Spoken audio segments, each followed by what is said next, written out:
The subject before us this evening is the harmony of religions.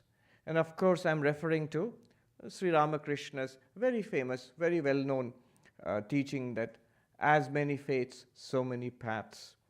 In Bengali, it's almost proverbial in Bengal now, Jato, totopat. This teaching, I would say, when you ask, is this relevant? It is relevant, unfortunately relevant. It shouldn't have been. In this day and age, we should have gone beyond the age of religious violence and warfare and so on and so forth. But unfortunately, that's not so. The very occasion on which we are speaking, it's just 2 days from 9/11. And in New York, 9/11 means it shows us the problem, the question. And the answer is also 9/11, because more than 100 years before that, in the World Parliament of Religions in Chicago in 1893, Swami Vivekananda spoke on 9/11, and he delivered his message, the message of his master, the message of the harmony of different religions. Ken Wilber has said, he's talking about why so many young Americans are turning away from organized religion. Swami Isha Dhyananandji was telling me about a new book which is called The Great De-Churching, right? So it's not that young people are not interested in spirituality. They are. But there's something that's turning them away from organized religion. And so Ken Wilber says that if in the 21st century, religions, if they want to retain young people, they have to do 3 things. The first is they have to stop fighting among each other. So that's first. And then 2 more. One is that they must bring themselves into, at least have no conflict with science, which is what is established science. At least don't go against that. And third, he said, is that religions must update themselves to modern values, regarding race and ecology and gender and all of that. So these are some areas in which young people today, they find it very difficult to accept or to feel that they belong. They find that a clash of values. One of the important problems is interfaith violence. Why is there violence between religions? It goes back to our tribal instincts, one feels.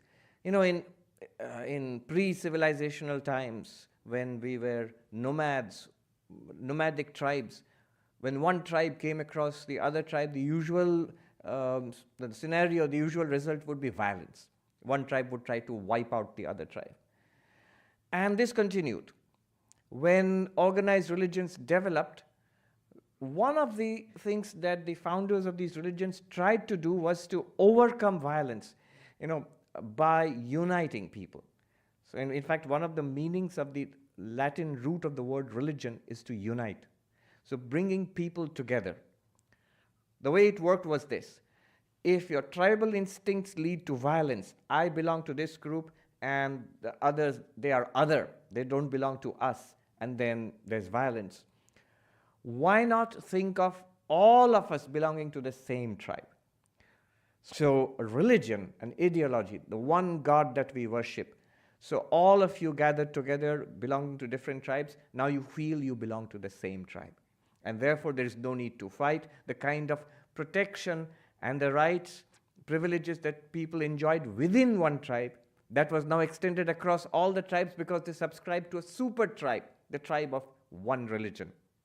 But you can see the seeds of violence are right there. The moment you say we all belong to this one super tribe, this tribe of this particular religion, then what about those who do not belong to our religion, who belong to some other religion? They belong to another tribe.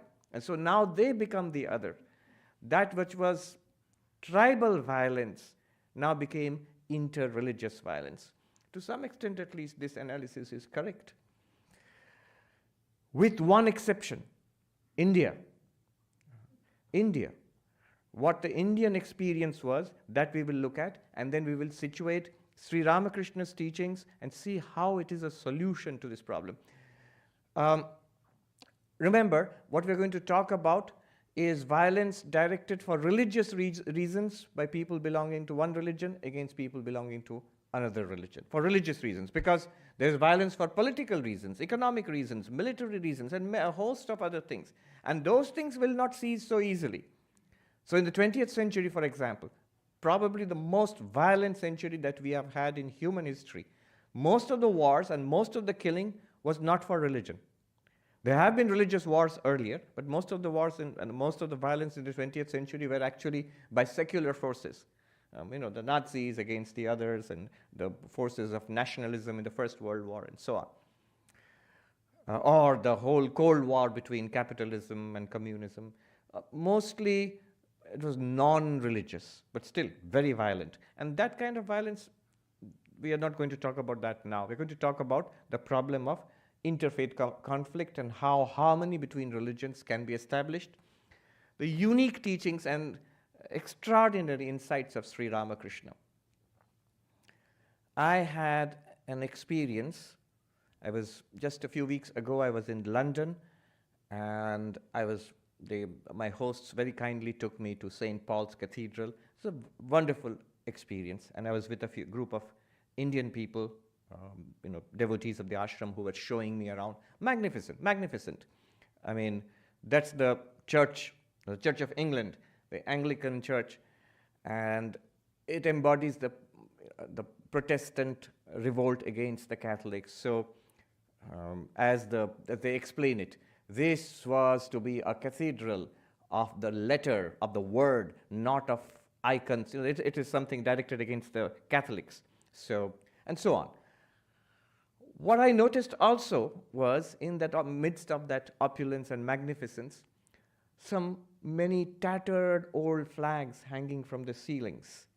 What were they?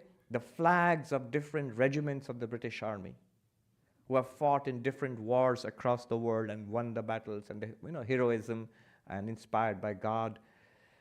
Then we went to the crypt below the church, and it's a very popular place for tourists. And they were showing me, this is so amazing. This is the tomb of the Duke of Wellington, who defeated Napoleon in the Battle of Waterloo. And I said to a group of people, among them there were Indians, I said, yes, it's amazing, but think what this place represents. And this place represents an amazing, extraordinary amalgamation of war and religion and politics, all put together in deadly synchronicity. I said, from an Englishman's perspective, they might be proud of it, and they would have some reasons to be proud of it. On the other hand, if you're an Indian, we are standing next to the tomb of the Duke of Wellington, who must have been outraged. I said, listen, the Duke of Wellington is, who he was? He was Lord Arthur Wellesley. He was the one who defeated Tipu Sultan and killed Tipu Sultan in India, made the first series of major victories for the East India Company, which enabled more than 200 years of British rule there.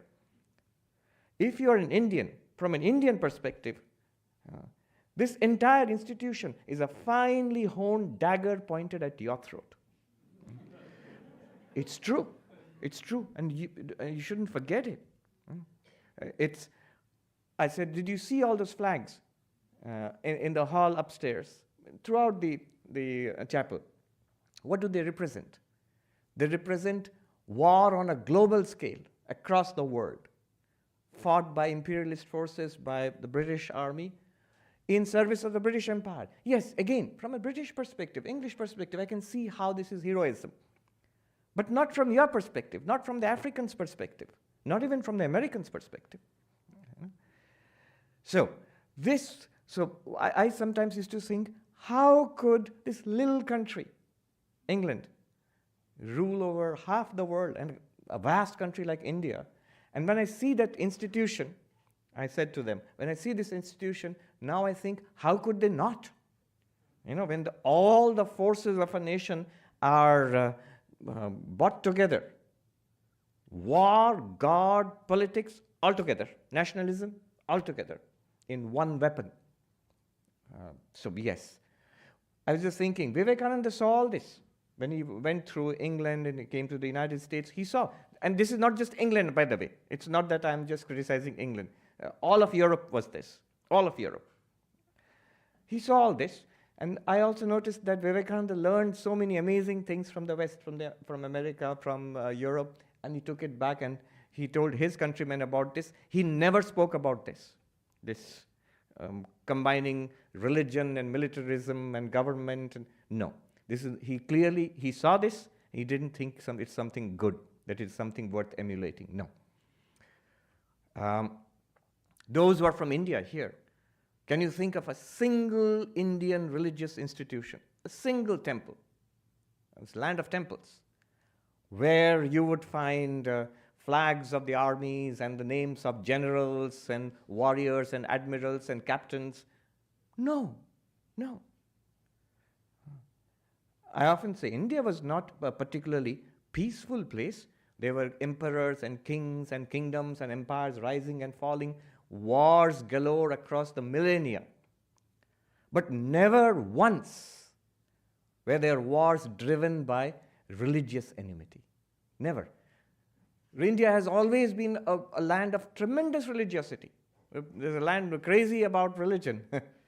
And how strange, this most religious of cultures has no religious warfare. Warfare there was, as I said, we're talking about the problems created by religion. There's no religious warfare.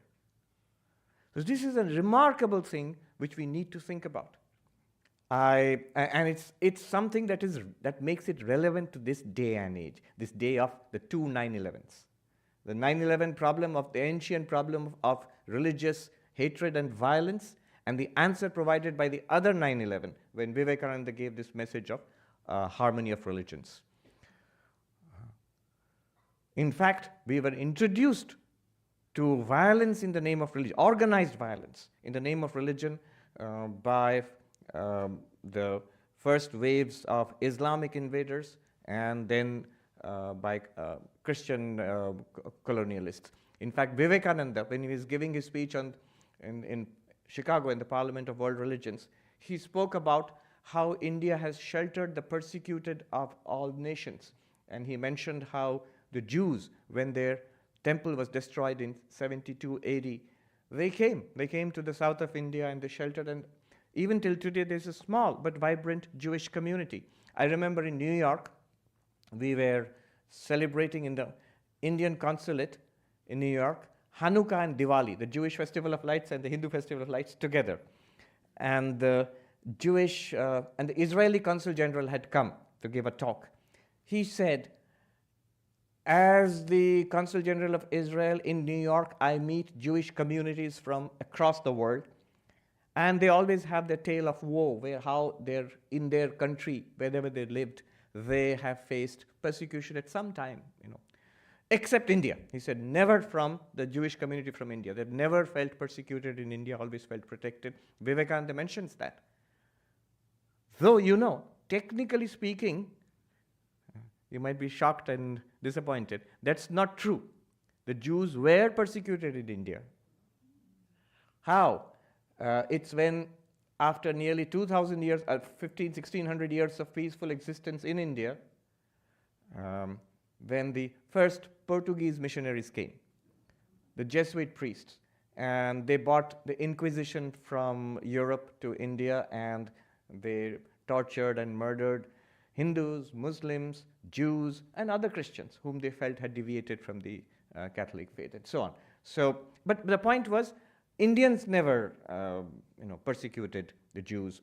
The Parsis, the Zoroastrians, when they came from Persia and then settled down in India, and so on. And Vivekananda today would have pointed to the Tibetan Buddhists, for example. His Holiness the Dalai Lama and the entire Tibetan Buddhist community established and very respected, flourishing in India. So what is it that enabled India to have this harmony between religions not for centuries, for millennia altogether? I remember a good friend of ours, Rabbi, um, he is a rabbi from Jerusalem, very engaged in interfaith work. So he came to visit India, and I was asked to show him around our main monastery. We were talking about interfaith harmony, and then he said to me, you know, I hear a lot about interfaith harmony here in India, but where are the seminars and the conferences and the declarations and the meetings of different I don't see any of that happening. And yeah, I can see some of the Indians smiling in this audience. I said, you're right, because India doesn't need it. The idea of the harmony of religions, it's not something decided upon by a few leaders of religions. It's something in the blood of the people. It's something as a part of the culture of the country, and an amazing feat of social engineering. Now that I come out of India and look back upon it, we took it for granted in India. But when I come out of India and look back upon it, I'd say it's an amazing feat of social engineering.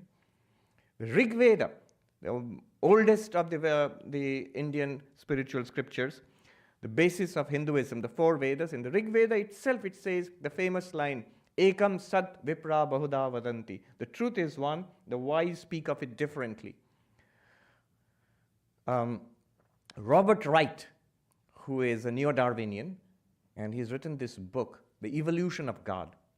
And of course, he doesn't mean that God evolves, but what he means is the conception of God evolves in different religions. The religions themselves evolve. And the book is about Christianity, Islam, and Judaism, and how they have evolved through the centuries. Now, towards the end of the book, he has a section on violence between religions. And he says that the ancient Indians, so the book is not about Hinduism. He says the ancient Indians discovered a formula which ensured peace in the religious, interfaith peace in the subcontinent for centuries. And they called it, the truth is one, the wise speak of it differently. Ekam Sat Vipra Bahuda Vadanti. And from that time onwards, and this is echoed again and again throughout the history of Hinduism, it's not that the religion's various teachers, sects did not vie for supremacy. They did. But what happened was, they did it at a philosophical level. The ancient Indians, the Hindus, the Buddhists, the Jains, and there were numerous other sects and religions, they developed a system of debate. So one of the safety mechanisms was highly trained experts. So experts in Hindu philosophies, experts in the Buddhist philosophies, Jaina philosophies, and they would be in conflict with each other, but they would engage in very sophisticated debates. And it led, I don't know who won, each side claims that they won. We always, as Vedantists, we talk about how Shankara defeated the Buddhists. There are actually stories from the Buddhist texts which talk about how there was a great Hindu Pandit called Shankara who was defeated by the Buddhists. So, depending on your source, you don't know who won, but I'll tell you who won. Indian philosophy won. One of the golden period of development of Indian philosophy was the nearly 1,000-year debate between the Hindu schools and the Buddhists. On one side were the Buddhists, on the other side were schools like the Nyaya, Vaisheshika, Sankhya, Yoga, Purva Mimamsa. Vedanta is a sort of Johnny-come-lately. But tremendous debate for nearly 1,000 years. And what were they debating? Primarily, look, the Hindus they believe in God, Ishvara, and they believe in the self, an immortal soul. And the Buddhists said that there's no God, and there is no immortal soul. So Atma doctrine, Anatma doctrine. And then the debate spilled over to epistemology, it spilled over to logic, and so on. And it developed. Each side attacked the other side refuted, counter-refutations, counter-refutations, and the sophistication of thinking developed. So by the end of the first millennium, Nalanda University was at its heyday, and so many extraordinary texts which form the basis of, for example, Tibetan Buddhism today. His Holiness says, our entire tradition is the Nalanda tradition of India. When we come back to India from Tibet, we are just returning to you what you have given us. I asked a professor at Harvard University, from whom I was studying Madhyamaka Buddhism of Tibet, why is the Tibetan script so much like Old Bengali? It reminds me of Old Bengali. And he said, you know what? He said, because a Bengali invented it. The Bengali monk Atisha Dipankara. He traveled from India to Tibet by the time Nalanda University was declining and transferred texts, and he found the Tibetans did not have a formal script, and he invented an entire script for the Tibetan culture, which continues down with modifications till today. So this was a tremendous development of philosophy. But still, note, it wasn't exactly entirely harmonious. Each school claimed that we have a better grasp on the truth, or the truth, and your understanding of it is wrong, but we will prove it to you not by violence, not by cutting off your heads, or by or by warfare, but by debate. Let's debate, and there are rules of debate, and there are some such famous debates in Indian history. And this was a kind of safety mechanism, I would say, instead of resorting to violence, outright violence. Before I go into the teachings of Sri Ramakrishna and their significance, let me just say one solution to the problem of interfaith conflict is modern secular society. You see, if you have religious societies, then religious persecution is almost a given. But if you have, for example, societies like the United States here, or modern democracies across the world, which are secular, in that case, the idea is you are free to pursue your own religion and teach and promote your own religion, but you will not try to oppress or intimidate or use violence on other people. You must obey the law of the land. The law of the land is the law of the land. And this actually has attenuated and prevented a lot of interfaith, interreligious conflict, I think, over the last 200 years or so since secular states have come into being. But here's the problem. It's not a good solution. Why is it not a good solution?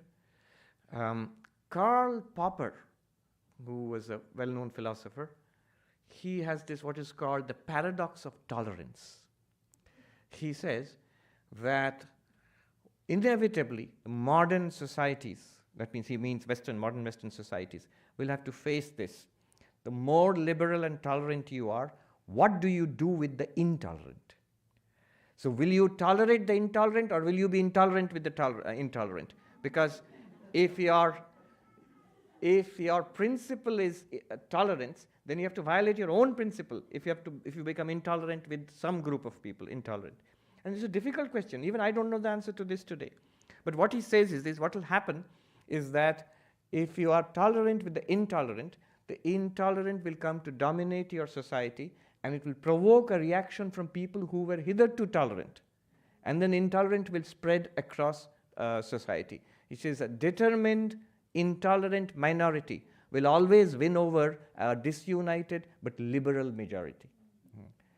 He says this. And then he says, what should be done? Well, of course, first you will have to use reason to persuade people of the benefits of coexistence and tolerance and acceptance. But then he says, this will also not work, because the very characteristic of the intolerant is they are not willing to listen to reason. And they will not let their followers listen to your reason. They will not let their followers attend your talks or read your books. No. Then what will you do? His answer is, I don't know if you will agree with it, even I don't know whether it's true, whether it is desirable or not. His answer is, at that point you have to answer force with force. You will have to use force to maintain tolerance in your society. Why I don't, it's not that I disagree with it, it's just that I'm a little uneasy about it. Why I'm a little uneasy about it is this. When I decide that you are intolerant and I have to control you, where do you draw the line? I might find a particular religion intolerant and seems clearly intolerant. And then, when I've excluded them, then I look at my own religion, I will find some people, I think they're intolerant and I'm more tolerant. Then those people will become the target of my controlling, I mean, that's my thinking. I'm thinking out aloud. One state that I think so far has done a good job along these lines is Singapore. I was just joking there. That's the only country in the world where the harmony of religions is required by law. You cannot criticize or attack other religions in any way. And then you will attract the attention of the police. I don't know if it's actually there's a law against it, but there is definitely a strong government policy to maintain the harmony between the different religions in that city-state. Anyway, now, so putting the secular solution aside for the time being, what is the unique thing about Sri Ramakrishna's teachings and how does it apply to us? So here goes. Sri Ramakrishna, somebody described him as a glutton for God. So wherever there was talk of God, a teaching about God, he would be interested. He would take me to how, I want to see how the Brahmos are talking about God, how they worship God. Take me to the church. You remember Calcutta was the capital of the British Empire at that time. So there were churches established by the English then. Take me to a church. I want to see how the Christians worship God. And then he practiced in various forms in Hinduism. Of course, his first approach was through worship of the Divine Mother Kali, who was his Ishta. But he also practiced Vaishnava devotion. He also practiced the non-dual Vedantic path, and each path he reached the same goal. And then he practiced a form of Islamic mysticism, a form of Christian mysticism, and in all those paths he reached the same goal, the same realization. And then came his conclusion, based not on hermeneutics, based not on logic and debate, but on direct mystical experience. And his conclusion was, as many faiths, so many paths. In Bengali, Jato mat, totopat.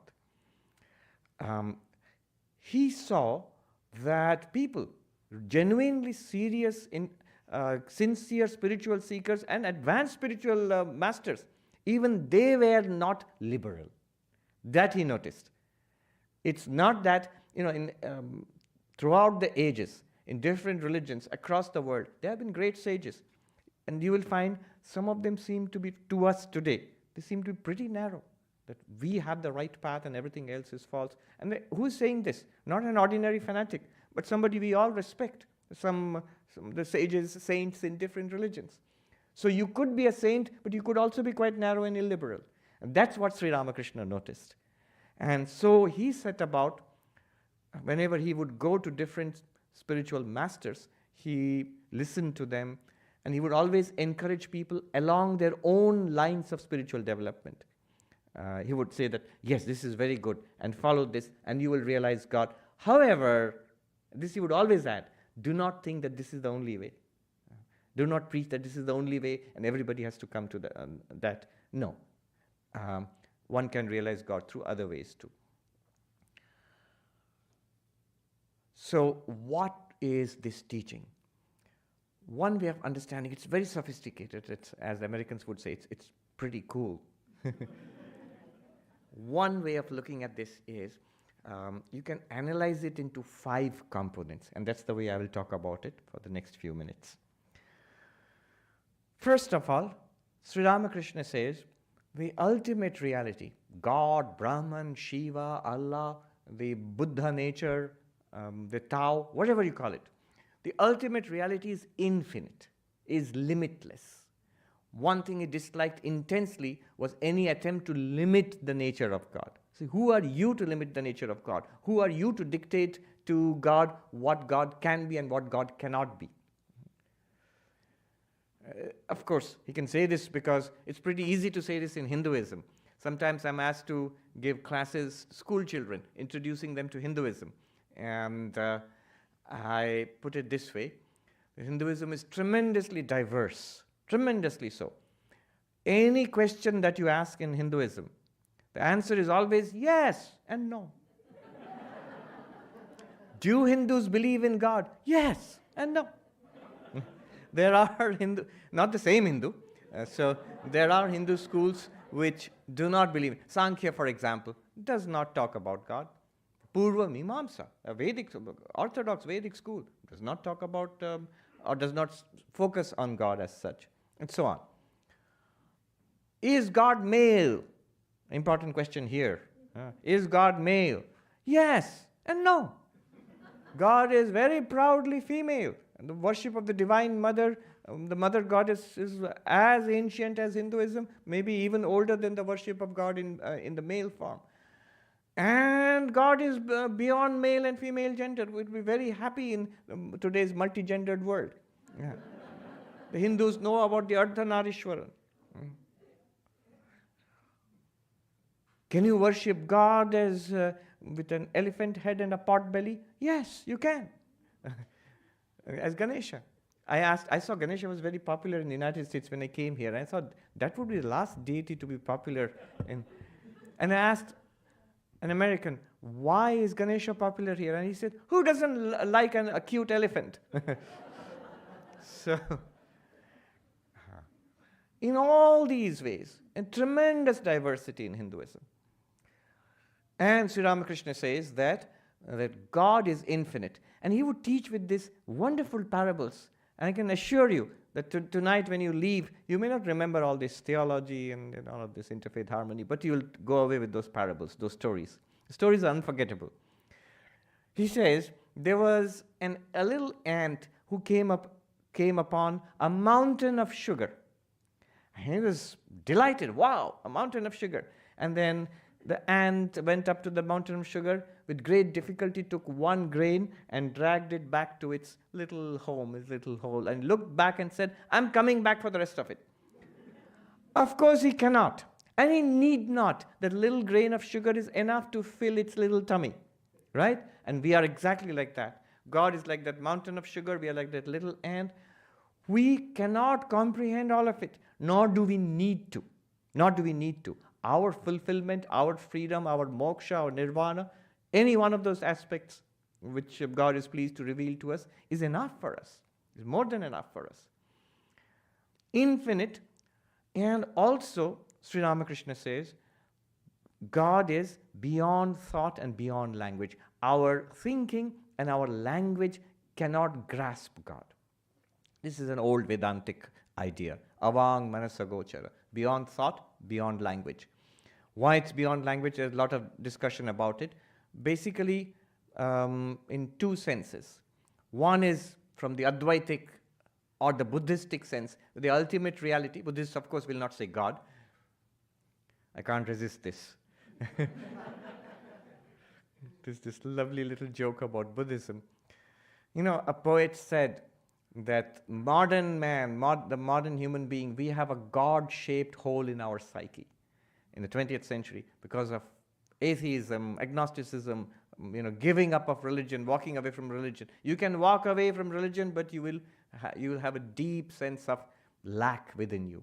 And the poet said, a God-shaped hole. We have a God-shaped hole in our psyche. And then somebody quipped that the Buddhists replaced the God-shaped hole with a hole-shaped God. Shunya, the void, emptiness, zero. So they would say, and Advaita Vedanta also would say, the ultimate reality is beyond language because language will not work there. What language can do, it can work on this world and can grasp this world, but an attribute-less reality beyond our thought, language cannot denote it. So you cannot express the Brahman or the Buddha nature by language. So it's what's called ineffable. Ineffable means beyond a linguistic transaction. Another reason why language cannot touch it is, of course, because of its very infinite nature. Language cannot encompass it. Sri Ramakrishna uses another parable to talk about this. He says, this is difficult to translate into English. In Bengali, and many Indians will get it immediately. Bengalis and other Indians also we have this concept of being defiled by the tongue. Bengali, it's eto. In Hindi, it's juta. So the basic idea is that if you have started eating something, you've touched it with your tongue, you cannot offer it to anybody else. So literally, you can't, share the same piece of food. You can't. That's not considered good. You can eat yourself, but not to others. And certainly, you cannot offer it to God. So immediately, the counter examples come to mind. We all know Shabari in the Ramayana. But that's taken as an extraordinary height of devotion. So where you overcome all taboos because of your love of God. Anyway, so he says that everything has been defiled by the tongue. He makes a play on that. The tongue does two things, eat and speak. So everything has been defiled by the tongue, except Brahman, the ultimate reality. That means everything has been touched by the tongue. But the Brahman is the only thing that has not been defiled by the tongue. That means it has not been spoken. It cannot be spoken by language. That which cannot be expressed by language, our problem is we have only language. What are the scriptures of the world? What are the Vedas and Vedanta and Upanishads, Gita? All of them are language. They are words. And they're trying to express something that cannot be expressed by language. Now what do you do? Well, there are ways. There are ways. For example, I mean, this is not relevant here, but for example, if you cannot say what the ultimate reality is, we can at least say what it is not. So, neti neti, it's not this, it's not that. That's one way. It's called the apophatic method, the negative, the via negativa. Or you can use contradictory language on purpose. It's further than the farthest, it's nearer than the nearest, it moves not.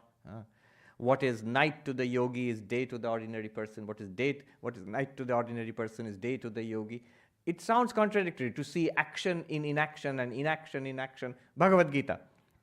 Why this contradictory language? Because what language cannot talk about, through this contradictory language, something is pointed out, which you have to grasp. All right. But what Sri Ramakrishna said was that language does not work, but you have to use language, and therefore you can use different words to point to that same reality. So, and then he gives his famous example. In Bengal, it's a land of ponds, not huge lakes like Canada, but little ponds in villages. They're called pukur, ponds in villages. And then Sri Ramakrishna says, everybody goes to that pukur for water. The Hindu goes there and he takes the water and he calls it jal, which is a Bengali word for water. The Muslim goes there and takes the water and he calls it Pani. The Englishman goes there and he takes the water and calls it aqua. Though I don't know any Englishman calling it aqua. Is the word for water in Spanish, is it aqua? Aqua. Yes, aqua. Because I saw a little kid in Central Park. We were walking, and this little kid was talking to its parents and pointing to the lake and saying, agua, agua. Then I realized, oh, the Sri Ramakrishna said this, that somebody. Now, Sri Ramakrishna says all of them are referring to the same reality. Whether you call it water or jal or pani or aqua, you are all referring to the same reality. In the same way, the Hindus may call it Brahman or Shiva or Kali. The Christians may call it Father in Heaven. Muslims may call it Allah. You're all talking about the same reality. So different words are used to express the same reality. So these are some of the pieces in Sri Ramakrishna's teaching. You'll see it'll all come together into a wonderful structure for the harmony of religions. Now, an infinite reality which cannot be expressed in words, but when you do try to express it in words, you will use different words, and you're talking about the same reality, not that one of the words is right and other words are wrong. He is echoing the most ancient teaching of the Hindus. Truth is one, the wise speak of it differently. Next step, the next component in Sri Ramakrishna's whole strategy. He says, what is the purpose of these religions? What is the purpose of these religions? He says the goal of human life is God realization. So there is this infinite reality, and it is beyond language, and different words can be used to express it. But the goal of your life is to realize that reality. That's the purpose of human life. And then what are these religions? That's the purpose of these religions also. The purpose of all religions is God realization. You can use different language to talk about it. You can call it nirvana, you can call it, ancient Indian philosophy has many words for it. Nirvana, moksha, mukti, apavarga, kaivalya. So many words are there. And this is what they did. Didn't have much work, I think. They kept on. And you can call it salvation, you can call it whatever you want. But that is the goal of human life, and that's the goal of all the religions. And Sri Ramakrishna had another cute little parable here. He said, you've gone to a mango orchard. Now, there your goal is to go and take the mangoes and eat it and enjoy it. The delicious mangoes. Will you spend your time counting the leaves? No, you shouldn't do that. And then he says, the whole point of religion is God realization. Eat that and let your lives be fulfilled. The rest, this is right, that's wrong, we should pray in this way, we should not pray in that way. All that is leaf counting. So, the goal of life is God realization, and the goal of religions is also God realization. You might say these are simplistic things, but if you ask, I've seen it. I was at the Harvard Divinity School, you talk to divinity students and teachers. What's the goal of religion? It will lead to a big debate. Is the goal of religion to unite everybody else and to fight against somebody else? So no, the goal of religion is to eat the mango, is to realize God. That's the central goal of religion. There are many other aspects of religion. Nobody's denying that. But the central thing is this. And often this is not said enough. This is not said enough. I noticed it's not just the Harvard Divinity School, and across the divinity schools and across religious departments. And you will see, if you sit and listen to the classes, you will begin to feel the goal of religion is politics, or the goal of religion is how to prevent global warming, or the goal of religion is gender equality. Now, all of these are good things, but they are not central to spirituality. And there's no wonder, I have seen in many times, people sign up for these courses, they come for, especially young people, they come with a spiritual hunger, and they leave disappointed. Because what is central is not being talked about anymore. Anyway, that's an aside. So then the third one, if the goal is to realize God, why so many? And why so different? That's the next question. And Sri Ramakrishna now brings in the third component of this whole picture. He says, these religions, different religions, are different paths to that goal of God realization. They're different paths. So, you need not quarrel about them. The paths, by definition, if they're different paths, they have to be different. Sometimes people accuse us, monks of the Ramakrishna order, of saying that you all teach something nonsense that all religions are the same. We have never taught such stuff that all religions are the same. Sri Ramakrishna, Swami Vivekananda clearly said religions are different. The very fact they're different paths means they're different. You wouldn't have different paths if they were not different. And it's good that they're different. So there are various paths, and they all lead to the same goal. Sri Ramakrishna said they all lead to the same goal. He gave a number of examples. He repeated this teaching again and again. He said, reaching the roof of the house. You can take the staircase and reach the roof of the house. You can take, this was before elevators. You can take the wooden staircase and reach the roof of the house. You can climb up with a bamboo ladder or a rope and reach the roof of the house, but you will all reach the roof of the house. And he said to some devotees who were visiting him, let's see, some of you have walked here. Some of you came by horse carriage. Some of you crossed the river by boat. Some came across the bridge, but you all got here ultimately. Similarly, all those, the Vaishnavas, the Shaivas, the worshippers of Kali, and the Christians and the Muslims, he said the Brahmos, all of them will reach God. If you are sincere and seek Him sincerely, you will reach God. They're like different paths up the same mountain. This is one more example, though I don't think Sri Ramakrishna ever used that particular example. Why I'm bringing it up is another little bit of weirdness I've come across here. You would think all of this is a good idea. You'd be surprised how many people resist it, how many people don't like it. I am right, you are wrong, or one religion is right, everything else is wrong, and somehow that one religion turns out to be mine. Surprise, surprise. And so, these are sophisticated theologians. And you know what their response is? Yes, yes, they are paths of the mountain, but they're different mountains. I said, really? Explain this a little more to me. Why different mountains? You know what? Nobody has been able to, they sort of become shifty-eyed and they move away. They don't give a clear answer why different mountains. The reason there's different mountains, my thinking, is the same old exclusivist fanatical mischief. Different mountains, then one of those mountains is a real mountain, others are false. And that real mountain happens to be my mountain. The same mischief again. The same narrowness and same hatred. Just a little more clever now. And then Sri Ramakrishna, then the fourth component of this, Sri Ramakrishna seems to take the whole thing back. He says, but you have to stick to one path. So you have all these options, all these. But then what do? Do you worship, do you follow one religion on a particular day of the week? No. You stick to your own path. In Hinduism, this is also an old Hindu idea, it's called Ishta Nishta. How does a Hindu handle the tremendous diversity within Hinduism? Do they worship all forms of God and practice all kinds of practices? Impossible, you can't do that. That will be craziness.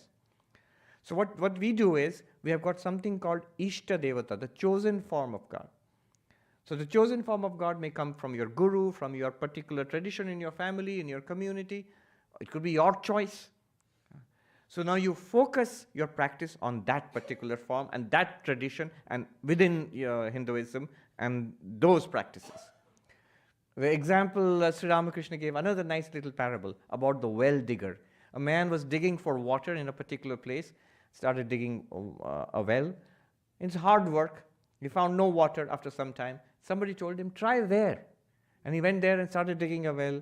And then he gave up after some time and went to a third place. At the end of the day, he had dug in 6 different places, got shallow holes, no water. If he had continued to dig in the first place, he might have got water. And so, in the same way, one must hold on to one path with sincerity. In Bengali, Sri Ramakrishna said, Mat path. A particular faith is a path. Mat kichu noy. Kintu ektake dhore thakte hoy. In Bengali, he said. It's not that a particular, which path you follow is not all that important, but you must follow something. You must hold on to something. These are grand roads to the ultimate, centuries or millennia old, and many have walked before us. So we just have to follow one of these and reach the destination. And finally, he rounds it up, Sri Ramakrishna. The fifth component is, being devoted to your own ideal, you must respect, learn from, and encourage people in different religions. He himself practiced this very meticulously. He never damaged what is called the bhava, the spiritual attitude of a particular person. If you're growing in this way, he would ask, what appeals to you, the formless or with form? Path of knowledge, path of devotion. Some are meditative, various spiritual attitudes which appeal to different people. He wouldn't try to distort or force somebody from one into another. He would rather encourage that person in their own path and add that, be a little broad. Don't think that's the only way. All right, so I've nearly run out of time. I'll summarize the 5, or I'll just point out the 5 components of Sri Ramakrishna's as many faiths, so many paths. One is, ultimate reality is infinite, beyond language, and when you try to put it in language, you can have multiple expressions of that. That means many names, many theologies, many philosophies. That's possible. Second component is, this infinite is the goal of life. It is the purpose of all the religions, the central purpose of religions. Religion is the bridge between you and that infinite. Third, the different religions exist as different pathways to that ultimate reality. So there's no need to quarrel between pathways. Google Maps gives you something and Apple gives you something else. Good, both will take you there. Yeah. And one may suit you more than the other, depending on where you start. And the fourth component was focus, dedication to one particular path, which is your native tradition. Could be by birth, could be by choice. And fifth is respect for others, protecting the other person's spiritual choices, encouraging them, and being liberal, and also learning from them. There's a new term now, cosmopolitanism. See, exclusivism is, I have the truth, everything else is false. Inclusivism is, you have truth too, you have truth too. But I also have truth, but my truth is greater than yours, and you're all included in me. But that is actually the official position of the Catholic Church now, the Vatican now. That they're moved away from the one true religion and everything else is false. They have moved to now, all religions have truth, but Catholic Christianity has the most, and you're all included. If you're good people, Hindus, Buddhists, or whatever, there's a term, anonymous Christians. You are Christians, you don't know it. Now, that's better than being exclusive. That's so inclusive, that I include you. Yeah. You're not bad guys. You're included in my camp. But I'm the best. So that's the footnote. Then the third one is, no, not that one is the best and includes everybody else. Pluralism. Each is true and valid and beautiful and different. And you don't need to interfere with them. They can all develop in their own ways. But pluralism also has a sense of, separation. You go your way, I go my way. And you are all right, I'm all right. There was a book, I'm okay, you're okay, transactional analysis. One time, a lot of people used to read it. Nowadays, people don't read it. So yes, you're okay, I'm okay too. But then comes the cosmopolitanism. I think that's closest to Sri Ramakrishna's perspective, that pluralism is great, and on top of that, just like in a big city, you have multiple cultures, and you enjoy each other's culture. You enjoy each other's food. We enjoy each other's music and dress, and a fusion also develops. Each culture remains intact, but also develops by interacting with others, and the whole thing is enriched. So, not remaining cold and separate from each other, but you learn and enjoy from other traditions also, and enrich your spiritual life.